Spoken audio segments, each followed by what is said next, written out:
അപ്പോൾ welcome back to my channel. അപ്പോൾ ഇന്ന് ഞാൻ ഒരു പാസ്ത ഉണ്ടാക്കിയാലോന്ന് വിചാരിക്കുകയാണ് ബ്രേക്ക്ഫാസ്റ്റിന്. സോ ഞാനൊരു വൈറ്റ് പാസ്തയാണ് പ്ലാൻ ചെയ്തിരിക്കുന്നത്.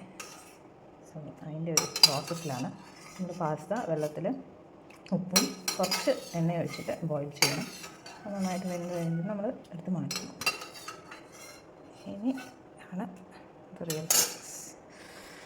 ഓക്കെ, അപ്പോൾ നമ്മുടെ പാസ്ത വെന്ത് കഴിഞ്ഞിട്ടുണ്ട്.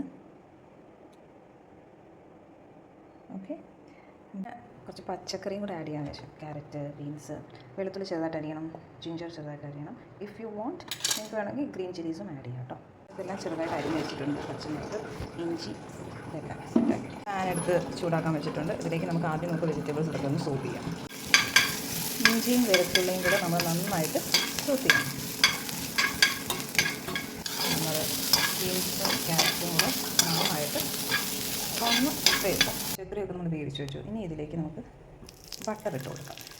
ബട്ടറിലേക്കാണ് നമ്മൾ കുറച്ച് മൈദാപ്പൊടി ആഡ് ചെയ്ത് കൊടുക്കുന്നുണ്ട്. ഓക്കെ, നമ്മളിത് നന്നായിട്ട് ബ്ലെൻഡ് ചെയ്യണം. അപ്പോൾ ഞാൻ ഈ വിക്കാണ് യൂസ് ചെയ്യുന്നത്. എന്താ വെച്ചാൽ എന്നാലേ ആ ഒരു പ്രോസസ്സ് കറക്റ്റ് ആവട്ടെ, അല്ലെങ്കിൽ ആ ലംസൊക്കെ വരും. അതിന് വേണ്ടിയിട്ടാണ് ഇങ്ങനെ ബ്ലെൻഡ് ചെയ്ത് കൊടുക്കും. വൈറ്റ് സോസ് ഉണ്ടാക്കിയിട്ടുണ്ട്. അത് മൈദയൊക്കെ വെച്ചിട്ട് ഈ വെജിറ്റബിൾസൊക്കെ ഇതിലേക്ക് ആഡ് ചെയ്ത് നമ്മുടെ പാസ്തയിൽ ആഡ് ചെയ്യുന്നതാണ്. നമ്മുടെ വൈറ്റ് പാസ്ത ഇസ് റെഡി. അതിലേക്ക് ചീസും ആഡ് ചെയ്തിട്ടുണ്ട്. ഇനി ചില്ലി ഫ്ലേക്സ് ആഡ് ചെയ്യണോ? അപ്പോൾ കുറച്ച് ചില്ലി ഫ്ലേക്സും കൂടെ ആഡ് ചെയ്യാം, ഒരു എരിവിന് വേണ്ടിയിട്ട്. അങ്ങനെ നമ്മുടെ സ്വാദിഷ്ടമായ പാസ്ത ഇസ് റെഡി ഗൈസ്. ഇത് ചൂടൊക്കെ കഴിച്ചാൽ അടിപൊളിയായിരിക്കും.